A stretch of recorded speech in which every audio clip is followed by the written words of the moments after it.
नमस्कार बंधू भगिनींनो, सनातन सत्य यूट्यूब चॅनलमध्ये आपणा सर्व श्रद्धाळू भक्तांचे, ईश्वराच्या लाडक्यांचे व लाडक्या निंदकांचे देखील मनपूर्वक स्वागत.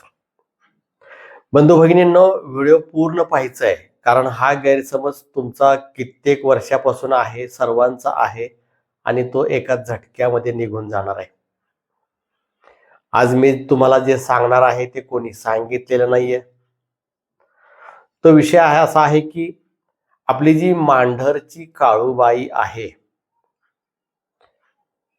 अनेक भांगडूंनी, अनेक भोंदूंनी, अनेक हरामखोरांनी जिला बदनाम करून स्वतःची पोट भरलेली आहेत. या काळूबाईला 52 चेड्याची मालकीन असं म्हटलं जातं. तिच्या आजूबाजूला चेडे आहेत आणि ते 52 आहेत. आणि या संदर्भात आपण अनेक वेळा काळूबाईची जी गाणी ऐकतो, या गाण्यामध्ये देखील उल्लेख आहे 52 चेड्याची मालकीन. अनेक लोक म्हणतात की काळूबाई ही 52 चेड्याची मालकीन आहे, खूप डेंजर आहे, खूप भयंकर आहे. काळूबाईला करणी चालते, करणी केली जाते असं म्हणून स्वतःचं पोट भरणारे लोक आहेत. तर काही गुरुवर्य देखील असे आहेत जे काळूबाईला मानत नाहीत, परंतु काळूबाईच्या नावावरती स्वतःचं पोट मात्र नक्की भरतात. अशा सर्व ज्यांचे गैरसमज झालेले आहेत किंवा ज्यांनी मुद्दामहून गैरसमज केलेले आहेत, अशा सर्वांसाठी हे व्हिडिओ आहे. सर्वप्रथम माझं आपण सर्वांना एक सांगणं आहे की चेडा हा जो विषय आहे, तो विषय असा आहे की चेड्याला तांत्रिकांच्या द्वारे बनवला जातो. मृत आत्म्याला कैद करून जीव खड्यापासून चेडा बनवला जातो. हे तर आपणास माहित असेल नसेल, म्हणजे लोकपरंपरेमध्ये या गोष्टी प्रचलित आहेत की चेड्याला तांत्रिक बनवतो. आणि थोडक्यात की चेडा म्हणजे थोडक्यात असं की हे पिशाचेच, भूतच, हे तर आपणास समजलं असेल, माहित असेल. लोकपरंपरेमध्ये या चेड्यांच्या विषयी अनेक लिखित, अलिखित, जास्त करून अलिखित कथा, दंतकथा, नियम वगैरे असं बरंच काय आहे. आणि तांत्रिकांच्या द्वारे चेडा बनवला जातो असं लोकांच्या मुखामध्ये आपण सदैव ऐकत असतो. आता माझा पहिला प्रश्न असा आहे की काळूबाईला 52 चेड्याची मालकीन म्हणण्याच्या पाठीमागची कारण काय? तर याच्या पाठीमागचं शुद्ध अज्ञान हेच मूळ कारण आहे.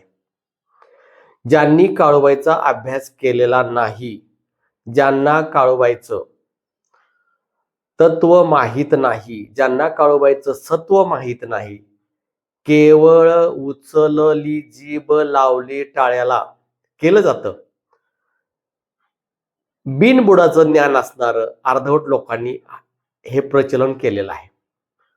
मी आत्ताच तुम्हाला सांगितल्याप्रमाणे की लोक भाषेमध्ये, लोककथेमध्ये असं म्हटलं जातं की चेडा हा तांत्रिकांनी बनवलेला आहे मृत आत्म्याला कैद करून. आता प्रश्न असा आहे की काळूबाई चेड्यांची मालकीन होण्याचं कारण काय? काळूबाईला चेड्यांचा आश्रय घेण्याची गरज काय? मुळात तिला कोणाचेच आश्रयाची गरज काय? आणि तिच्याजवळ चेडे असतात, याला प्रमाण काय? तर खरोखर आज या सर्वांचा पर्दाफाश करणार आहोत आपण की काळूबाई ही 52 चेड्याची मालकीन आहे का? तर ज्यांच्या बुद्धीवरती गंज चढलेला आहे अशा बुवा बाबांना मी सांगू इच्छितो, तुमचा अभ्यास अजिबात नाही. केवळ पोशाख करून, मेकअप करून, माळा घालून तुम्ही बुवा बाबा झालेले आहात. तुम्हाला ना काळूबाईच्या तत्वाचं दर्शन झालेलं आहे, ना तुम्ही काळूबाईचा अभ्यास केलेला आहे. केवळ तिच्या नावाखाली तुम्ही पोट भरताय. तर सर्वप्रथम मी तुम्हाला सांगू इच्छितो की काळूबाई मांढरगडावरती कशी आली? मांडव्य ऋषी तिथं जप तप करत होते. त्यांना लाख्यासूर नावाचा राक्षस त्रास देत होता. म्हणून त्यांनी शिवशंभोला हाक मारली. शिवशंभो त्याला प्रसन्न झाले आणि त्यांनी सांगितलं पार्वतीला शरण जा. ज्या वेळेला मांडव्य ऋषी पार्वतीला शरण गेले त्यावेळेला पार्वती म्हटली की मी तिथं गडावरती हजर होत आहे. आणि पार्वती ज्यावेळेला गडावरती आली, मांढर गडावरती, त्यावेळेला तिथं ती महाकालीचं रूप घेऊन आली होती. म्हणजे महाकालीच्या रूपात तिथं प्रकट झाली. आता महाकालीनं रक्तबीज राक्षसाला ज्या पद्धतीनं मारला, म्हणजे त्याचं रक्त खाली सांडून दिलं नाही, ते प्राशन केलं, त्याच पद्धतीनं काळूबाईनं लाख्यासुराला मारलेला आहे.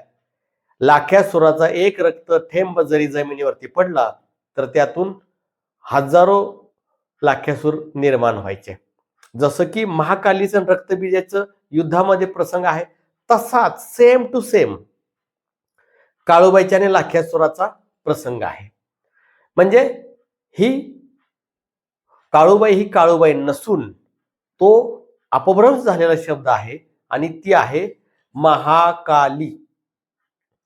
आता महाकाली मांढरगडावरती आलेली आहे साक्षात.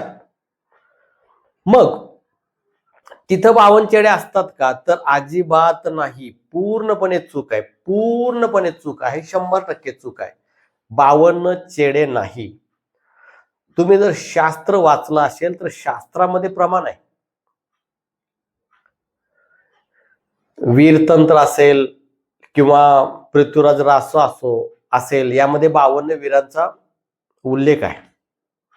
आणि नवनाथ भक्तिसार ग्रंथ आहे, या ग्रंथामध्ये 6वा अध्याय जो आहे तिथं महाकाली आणि मच्छिंद्रनाथांचं युद्ध झालेलं आहे. आणि महाकालीनं मच्छिंद्रनाथांना 52 वीर कंगन किंवा 52 वीरांच्या सिद्धी प्रदान केलेल्या आहेत. याचा अर्थ की जे 52 वीर आहेत, हे 52 वीर हे चेडे नाहीत, हे वीर आहेत, यांचा उल्लेख आहे. आणि हे 52 वीर जे आहेत हे भैरवाचे किंवा महाकालीचे अनुयायी आहेत, शिपाई आहेत, रक्षक आहेत, काहीही म्हणा. आता हे असं असल्यामुळं ते महाकालीचे शिपाई. आता महाकाली कुठं आली? महाकाली बंगाल प्रांतामधून महाराष्ट्रातील सातारा जिल्हा येथील मांढरगडावरती प्रकट झाली आणि तिने लाख्यासुराचा वध केला. आणि ती तिथं राहिली भक्तांच्या कल्याणासाठी. आणि मग ती राहिली तर तिथं ते 52 वीर देखील तिच्या बरोबरच असणार ना. ते तिचे रक्षक आहेत, शिपाई आहेत, अनुयायी आहेत.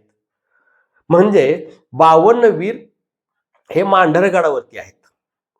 52 वीरांचा वेढा पहारा हा मांढरगडाला आहे, हे लक्षात घ्या. म्हणजे काळूबाईच्या इथं चेडा हा शब्दच नाही, तिथं 52 वीर आहेत, 52 चेडे नाहीत. हा अपभ्रंश झालेला आहे. 52 चेडे नसून 52 वीर असा शब्द आहे. आणि तिथं शब्द असा आहे की ती 52 वीराची मालकीन आहे. 52 वीर तिचे गुलाम आहेत समजा, शिपाई आहेत समजा. तर चेडा हा शब्द नाही. त्यामुळं चेडा चेडा चेडा म्हणणारे वेडे भरपूर आहेत. चेडे वेडे असे चालूच आहे त्यांचं. चेडे आहेत, हे आहेत, ते आहेत. तर हे अज्ञान आहे, ज्यांना अभ्यासच नाही. आणि ज्यांचा अभ्यासच नाही अशांना आपण गुरु करतो, अशांच्याकडून आपण घेणमाळ करून घेतो, अशांच्याकडून आपण गादी स्थापन करून घेतो. हे आपलं दुर्दैव. त्यांना साधा काळूबाईचं बीज मंत्र माहित नाहीये, काळूबाईचं तंत्र काय, यंत्र काय, साधना काय, काही माहिती नाहीये. वाटेल ते बडबडतात. आणि म्हणून तुम्हाला सांगतो की काळूबाई ही महाकाली आहे आणि तिथं 52 चेडे नसून 52 वीर आहेत. या 52 वीरापैकी आपल्या गादीला जो शिपाई आहे क्षेत्रपाल वीर, 52 वीरापैकी हा एक वीर आहे. आणि इथं आपल्या गादीला तो असण्याचं कारण सांगतो की काळूबाई ही महाकाली आहे. आपली गादी काळूबाईची आहे. नवनाथांची आहे. आणि म्हणून मी तुम्हाला सर्वांना सांगतोय की अज्ञानामध्ये जगणं हे सुद्धा महापाप आहे. आणि अनेक गुरुवर्यांना देखील सांगतो की इतरांना भरकटणं, जे लोक श्रद्धाळू तुमच्याकडे येत आहेत, तुम्हाला गुरु करून घेत आहेत, तुम्हाला स्वतःला ज्ञान नाही, तर तुम्ही तुमच्या गुरु शिष्यांना ज्ञान काय देणार? आणि म्हणून माझी तुम्हाला देखील विनंती आहे की तुम्ही अगोदर व्यवस्थित ज्ञान घ्या, व्यवस्थित अभ्यास करा आणि काळू आईला बदनाम करण्याचा प्रयत्न करू नका. कारण तुम्हाला तर अक्कलच नाहीये, तुम्हाला बुद्धी नाहीये, तुम्हाला अभ्यास नाहीये, तुम्ही वाटेल ते बडबडणार आणि यातून मग सगळे येड्यांचा बाजार झाला. लोकांच्या मनात येईल ते वाटेल ते बोलायला लागले. काळूबाई करणीतून येते, काळूबाईची इथं करणी चालते, काळूबाईची इथे चेडे आहेत. बुद्धीचा इलाज करून घ्या. महाकालीला ओळखणं सामान्य बुद्धिमत्तेचं काम नाही. त्यामुळं हे समजून घ्या, विनाकारण बदनाम करू नका. आणि पुन्हा एकदा सांगतो, काळूबाईच्या मांढरगडावरती काळूबाईच्या इथं चेड्यांचा कसलाही उल्लेख नाही, चेड्यांचं काही घेणं देणं नाही. इथं जे आहेत ते 52 वीर आहेत. तसेच माझी आपणा सर्व दर्शकांना नम्र विनंती आहे की 22 फेब्रुवारी 2026 रोजी आपलं जे दिव्य साधना शिबिर होणार होतं ते काही कारणास्तव पुढे ढकललेलं असून ते आहे 8 मार्च 2026 रोजी. तरी ज्यांचे रजिस्ट्रेशन राहिलेले आहेत त्यांनी रजिस्ट्रेशन पूर्ण करून घ्या. ज्यांचे रजिस्ट्रेशन झालेले आहेत त्यांनी 8 तारखेला यायचा आमचा फोन येईल. जय आदिशक्ती.